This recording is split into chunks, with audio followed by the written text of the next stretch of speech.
Перший же ж день вони як прийшли, вони оце грабували. Забрали худобу, забрали хазяйство, поїли усе. Ну, перві, як вони тільки зайшли, вони ж голодні були, як собаки ті. А це ось пулями вистріляли його просто.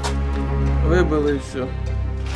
Почали нас забирати машини, забирати, в магазинах все позабирати почали. І полки всі були повні товаром. За півроку ми привикли.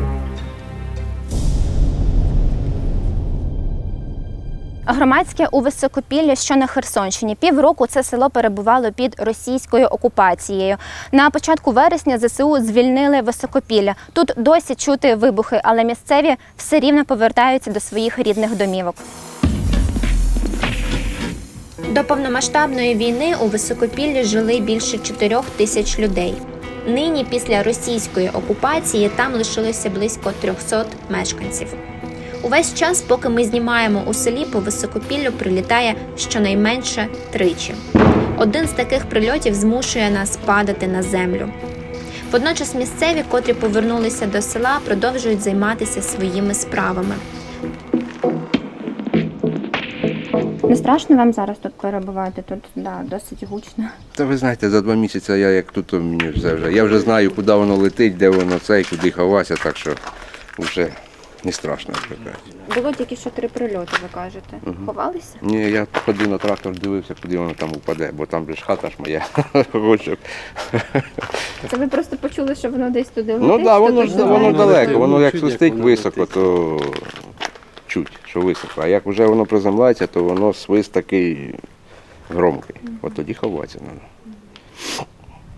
Ви виїжджали, не виїжджали? 2 місяці я жив з ними тут. З росіянами? Да, 2 місяці я жив, а потім вже не було жити, тому що вони вже взагалі тоді обнагліли так, що забрали худобу, забрали хазяйство, поїли усе. Ну, перві, як вони тільки зайшли, вони ж голодні були, як собаки ті. То я тут по Степній вулиці жив, якраз оця ж ця, що до Князівки, то вони мене з дому вигнали, я жив у людей. А за худобою вправлявся, ходив. Ну, а потім сказали, що все. Техніка їхня понаїжджала і худобу порозпускали, все це. А потім прильот прийшов там, де я жив, у двір. То До сусідів, там, де ви не ваш будинок, а... Ні, там мій будинок порозвалений геть повністю. А там, де ми жили, туди приход якраз прийшов. І тоді в мене теща, виходить, їй 80 років. І це на велосипеді ми через дорогу таку, через жовту туди. І от так ми виходили. Ну а 5 числа, як вже освободили, то ми сюди і приїхали.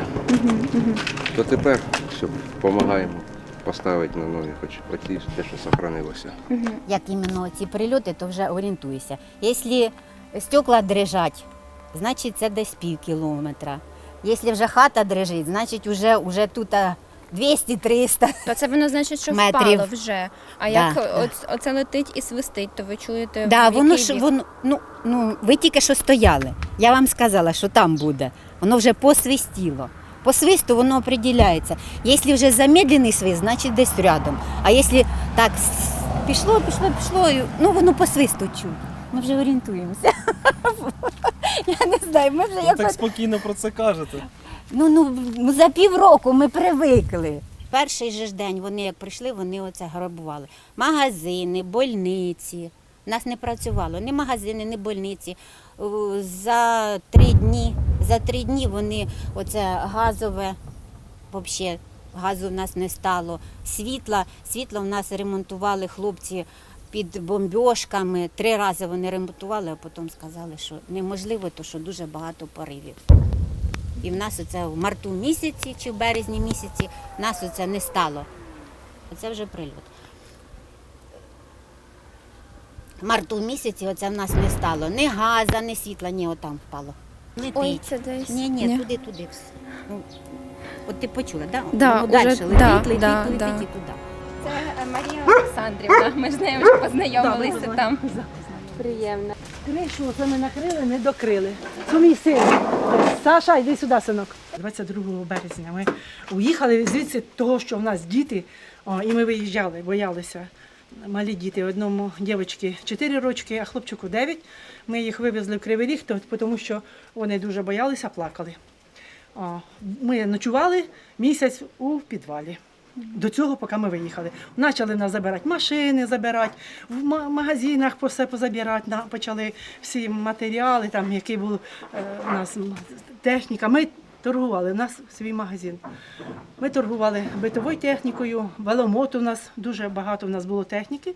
Це все у нас забрали, вивезли, нема нічого. Прильот був прямо сюди в балку. Перебило 2 балки. А сама міна, часть міни попала, аж в дом залетіла через кришу. Потолки всі попадали, так що дощ намочив. Ви зараз перекриваєте. Зараз перекриваємо пленкою. Оце ось наша така дорога. Ми її називаємо фронтова. Бо це опасно для життя. Опасно для життя. Їм треба десь заховатися, десь заїхати треба. І Саша, йти теж десь ховайся.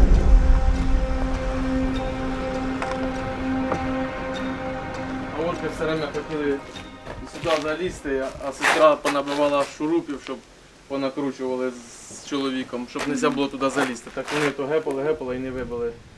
Там була сітка. Вони Да, її решетку танкою. вирвали. Танкою вирвали. Казали люди тут очевидці, що вирвали танкою. Підкотили і вирвали.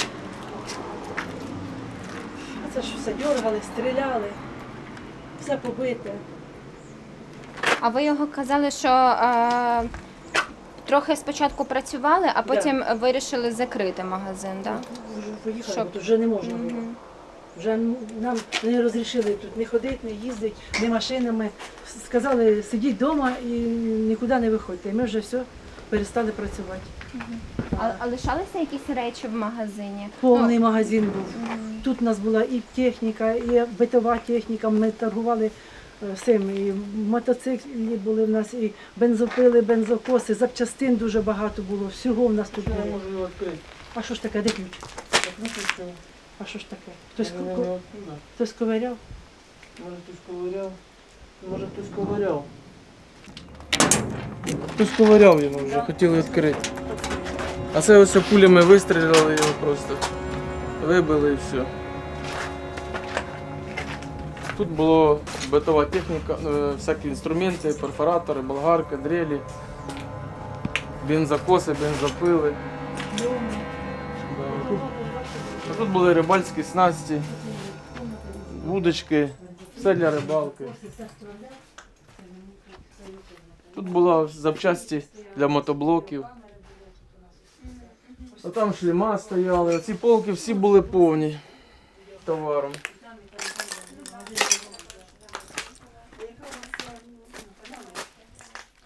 Магазин самі строїли. 8 років проробили в ньому. Тут було багато інструменту, нема навіть ключика ніякого. Ні одного. Винесли все. Просто пусті полки. Нема нічого. Поки будемо в Кривому Розі. А відновлюватися будемо. Будемо тут жити. Це наша домівка. Ми тут будемо жити. Все одно вернемося. Поки так.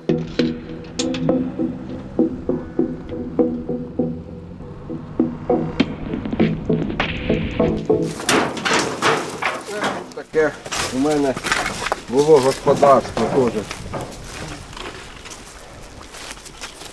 Це моя техніка тут ось. Я тут вже ходив, не бійтеся, я вже тут був. Оце тут ось, виходить, а там ось, це їхня була рубеж їхній, окопи. Оце ходю пішов, таке зробили.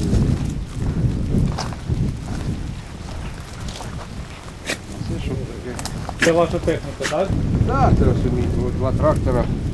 У мене 20 гектар землі своєї, я це щоб робляв. Та й хазяйством вже ж і корови, 2 корови було, і свині, і курі, ну все ж. Оце таке.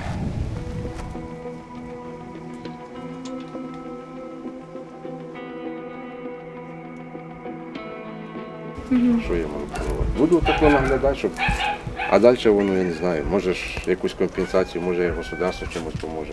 Може хоч щось. Понятно, що.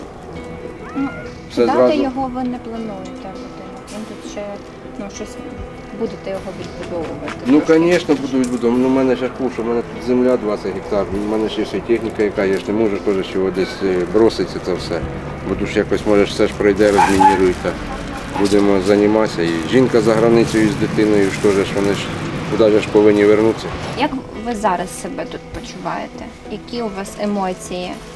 Ну як вам сказати, вернутися на рідну землю, ну які емоції. Воно кажеться, що хай воно таке, в такому стані, але воно якось своє. Своє, розумієте, я 4 місяці був в Кривому Рогу, якщо я не привик до городської життя, я не міг там просто бути. Мене так тягнуло сюди, що це таке діло. Своя земля є своя. Добре. Собачу скотів ждуть.